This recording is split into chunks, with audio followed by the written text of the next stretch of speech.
खुलुमबाय बड'लेण्ड खौरांनि नायगिरि नोंथांमोनखौ फिन साबायखर जासिनानै आङो नोंथांमोनखौ बरायफिनबाय आरो जोंजों लोगोसे दङ दा नैबे बुब्लियाव दङ बरमा गुदि बर' थुनलाइ आफादनि नेहाथारि जोंसार रामसियारि बिथाङा जोंजों लोगोसे दङ आरो दिनैनि बुब्लियाव नोंथांमोन आं फोरमायनो नागिरो बरमा हिनजावसा गोजौ फरायसालियाव बरमा गुदि बर' थुनलाइ आफादनि बानजायनायाव बाक्सा जिल्ला मसलपुर साब डिभिजननि आन्डाराव टप 10 मोननायफोरखौ बरायनो नागिरदों आरो बे बरायनायनि बुब्लियावनो आं बिथां जोंसार रामसियारि बिथांजों दान्दिसे मोगा-मोगि लानो नागिरदों आरो बिथांखौ खायसे सोंथि सोंनो नागिरदों तो रामसियारि नोंथांखौ जोंनि बड'लेण्ड खौरां गिबियावनो बरायबाय गोजोनदों खुलुमबाय तो नोंथांमोननि दिनैनि टप 10 खौ बरायनाय हाबाफारि बे हाबाफारिया माबोरै सोलिदों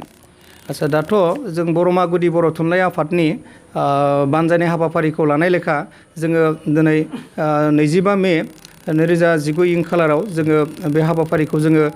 फुंनिफ्रायनो जों मावफुंनाय हाबाफारिखौ लादों नाथाय दिनैनि दुखुनांथाव दिनै गेजेराव बोथोरा गाज्रि जानायलाय समनि आंखालाव एसे गोबावजोंबाबो जों खुंनांगौ जादों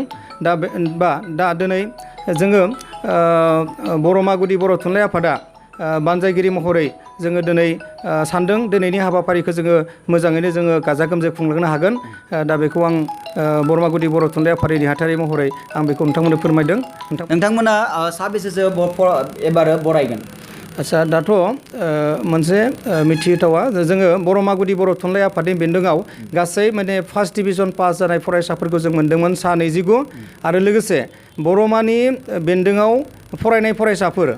गुबुन माने प्राइमारि सिंनिफ्राय फरायनाय फरायसाफोर हमनानै गासै 40 मोनदोंमोन दा बिनिनो दानख'नानै जोङो बरमा गुदि बर' थुनलाइ आफादनि बेन्दोङाव थानाय फरायसाफोर सेथि थाखोआव उथ्रिनाय बेखौ जों गासै सा 29 मोनदों बे सा 29 फरायसाफोरनि मादावनो जोङो दिनै टप 10 खौ जों बासिनाय जादोंमोन बेवहाय जोङो गासै सा 11 फरायसाखौ मोनदों दा जों टप 10 महरै बिसोरखौ लानाय जादों आरो लोगोसे बे टप 10 बरायनाय हाबाफारिजोंनो लोगोसे दिनै जोङो बरमा हिनजावसा गोजौ फरायसालियाव जोङो माने बानजायनाय हाबाफारिखौ मावफुंनायलाय बे फरायसालिनिनो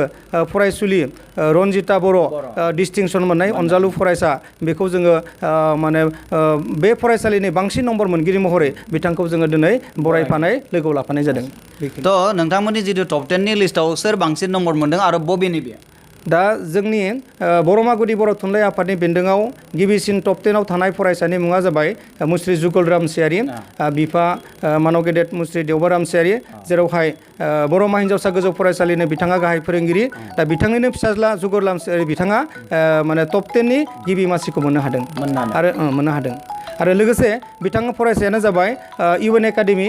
बरमानिफ्राय नोंथांखौ जोङो सोंनो नागिरबायो जोबथारनायाव जे जोंनि बर' समाजाव जोङो टप 10 खौ मोननो गोनांब्ला नोंथांनि मथे मा खालामनाया मोजां दाथ' माने जोङो बर' समाजाव जोङो माने टप 10 नि माने अल आसाम टप 10 खौ मोननो गोनां जायोब्ला अल आसाम टप 10 नि माने फरायसाखौ जुदि मोननो गोनांब्ला बेखौथ' थोंजोङै फिन होनायाव आं एसे गोब्राब जागोन अब्लाबो आं फोथायो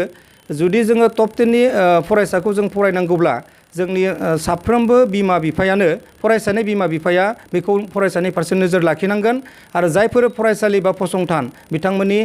फोरोंगिरि बिथांमोनाबो मोजां माने गथ'फोरनि सायाव नोजोर लाखिनानै फोरोंनाय माने बिथिंखौ नोजोर होनानै प्लेनिं एन्ड प्रिपारेसन आरो लोगोसे लेसन प्लान बेबायदि खान्थिजों जुदि फोरोङोब्ला आं सानो टप 10 आव मोननाय फरायसानि अनजिमाया माने बांगोन बेखौ आं फोथायदों आरो बेखिनि थ' नोंथाङा इयुन जोलै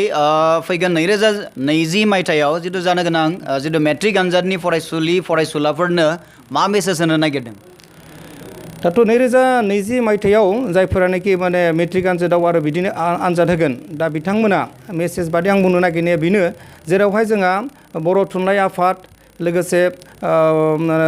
माने दुलाराय बर' फरायसा आफाद लोगोसे मोनफ्रोमबो बेन्दोङाव थानाय माने गुदि आफादफोर बिथांमोना फरायसाफोरखौ थुलुंगा होनो थाखाय एवारनेस हाबाफारि जुदि लायोब्ला बिथांमोना फैगौ बोसोर 2020 नि उननिफ्राय माखासे माने मा होनना बुंदो सेथि मोननाय हार आरो लोगोसे टप 10 मोननाय हार आरो माखासे मोजां मोननाय मार्क बेफोरखौ माने जुदि दानिफ्राय प्लेनिं एन्ड प्रिपारेसनजों आरो माने एवारनेस प्रग्राम ट्रेनिंफोर बादि जुदि सावरायोब्ला फरायसाफोरनो बेखौ माने होयोब्ला बे आयदाखौ लायोब्ला आं सानो इयुन बोसोरफोरनिफ्राय आरो बिथांमोननि रिजाल्टआ मोजांनि सायाव मोजां जागोन आं फोथायो आरो तो साबायखर थाबाय बड'लेण्ड खौरांनि नायगिरि नोंथांमोनखौ आं फोरमायनो लुगैयो बिथाङानो जाहैबाय जोंसार रामसियारि बरमा गुदि बर' थुनलाइ आफादनि